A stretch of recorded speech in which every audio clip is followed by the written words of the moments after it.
Meet Mathias Kvistgaarden, the Danish dynamo who almost became Celtic's new striker following the departure of Kyogo Furuhashi. With 14 goals this season, blistering pace and a huge amount of interest from Celtic, dating back to 2023. The next best thing in Danish football is very popular with the Celtic faithful these days, and today we're going to explore why he's the perfect choice for the boys' attack. First and foremost, let's take a brief look at his past, where he started his career, what is his style of play, and what makes him so special in Celtic's eyes. Mathias Kvistgaarden joined Danish giants Brøndby at the age of 12 and rose through the ranks. During his time at the academy, he was nicknamed the next Michael Laudrup for his technical ability, amazing close control and ability to play with both feet. He made his professional debut at the age of 17 in 2020, scoring within 10 minutes of his Superliga debut. Now in his 6th senior season, the 5'8" forward has racked up 168 career appearances, 72 goals and 29 assists, including 14 goals in 22 games this term. Although he predominantly plays as a number 9, Kvistgaarden is also capable of occupying wider areas, either on the right or on the left. In this context, one of his specialities is to drift wide and exploit gaps in the half spaces, a trait that has drawn him comparisons to Jamie Vardy and Timo Werner for his amazing off-ball movement. Sounds promising, right? At 22, with comparisons to Laudrup, Vardy and Werner. Now, it really makes sense why Celtic will want him so badly over the winter.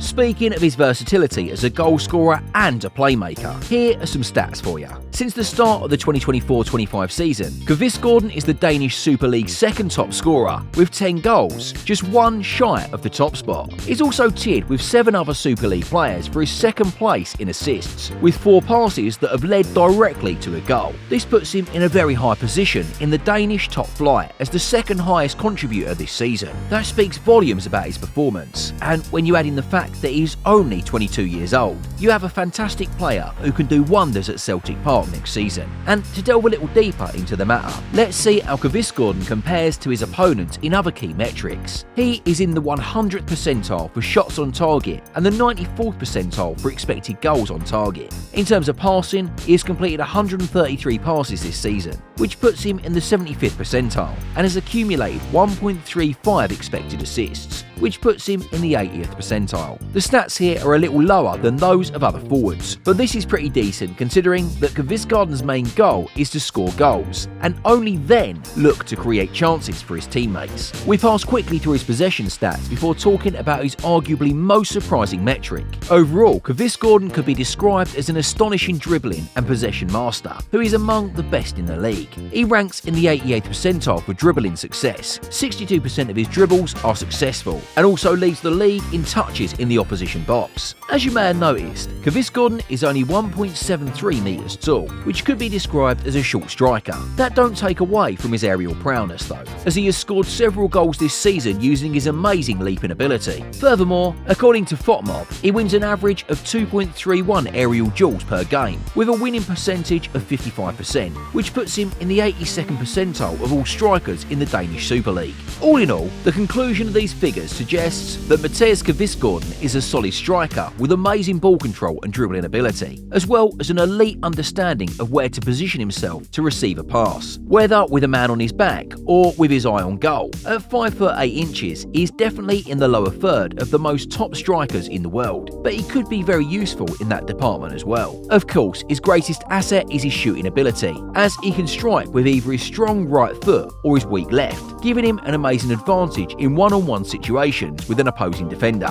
However, what's the reason that the Celtics management have failed to sign him in recent years? Well, as we said at the beginning, Kvistgaarden has been a top target for the boys ever since he made a name for himself in the Danish league. Scouts first tracked him down in 2022, with concrete talks taking place in the summer of 2023, following the departure of Ange Postecoglou. According to reports, Brøndby rejected a €10 million offer at the time and demanded €15 million or more. Several media outlets also reported that Kvistgaarden was intrigued by this opportunity, but prioritised his inclusion in Denmark's Euro 2024 squad. Manager Kasper Hjulmand didn't include him, and he has yet to make his senior international debut, but you could be sure that his debut will surely happen in the coming months, given his astonishing rise to prominence in 2024-25. Fast forward to January 2025, Celtic was circling him again, but Brøndby, chasing Champions League qualification, currently sitting third in the league, put a €20 million price tag on him, forcing forcing the boys to pivot and stick with their current attackers. Dyson Maeda, Adam Ida, Nicholas Kuhn, as well as fan favourite Jota, who returned to the club in the winter. Now that we've understood his style of play and the huge interest from Celtic, which is likely to materialise this summer,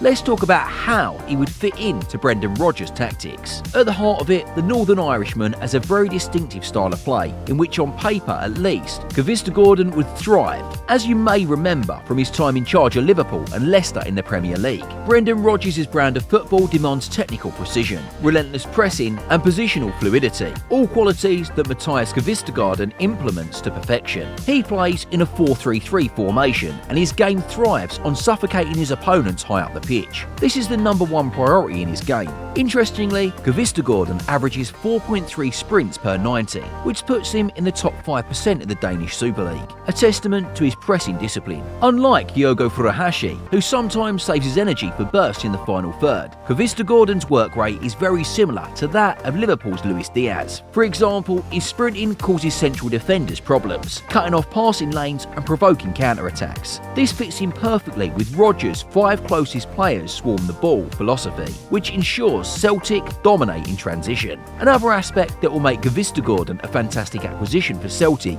is his link-up play. With Kyogo gone, Celtic have lost their master of dropping deep to disrupt defences. Fortunately, the Danish talent is very good in this area too. His 78% passing accuracy in the final third and ability to create one-touch combinations would revitalise Celtic's midfield attacking link. According to tactical analysts, Rodgers' build-up relies on strikers creating numerical superiority in midfield, a role Kvistgaarden honed at Brøndby, where he routinely drifts into half spaces to link with midfielders. Returning to his aerial threat, Kvistgaarden's eventual arrival will help both Celtic's crosses from the flank, as well as their defence in set pieces. Celtic's vulnerability to crosses is notorious. They conceded 15 goals from dead ball situations last season. Therefore, they need a man who can use his aerial ability to minimise them. Kvistgaarden's winning percentage in aerial duels of 55% is more than 15% higher than that of former Celt Kyogo. The really surprising metric, however, is that the Japanese has won only 6 aerial duels in 2024-25, while Kvistgaarden has 26, more than 4 times as many. And we end where we begin, his versatility. For those who don't follow the Danish league, Kvistgaarden is undoubtedly the most versatile striker out there. One of the things about the Scandinavians is that they are quite tall overall, which automatically makes them less variable in their game. The league's top scorer, Norway's Simon Bolken Nordilli, is 183 centimetres tall. Patrick Mortensen is 188, Mathias Jorgensen 185, Tobias Beck 189, and so on. And these are some of the league's top scorers. Realistically, only former Southampton and Celtic player Mohamed Younousi could match Kvistgaarden's versatility, but he is nowhere near the Danes' level in sprints, pressing ability, playmaking, and move in tight spaces. Now, before we finish, I've got 2 questions for you. Firstly, how much should Celtic spend on Mathias Kvistgaarden? And secondly, do you think the bosses should get him at all costs? Or would you rather go for someone else? Leave your suggestions below. If you enjoyed this, subscribe to Ball Deep for more similar content, or just check out our video on Benjamin Sesko and the reasons why he's the perfect fit for Arsenal. See you there.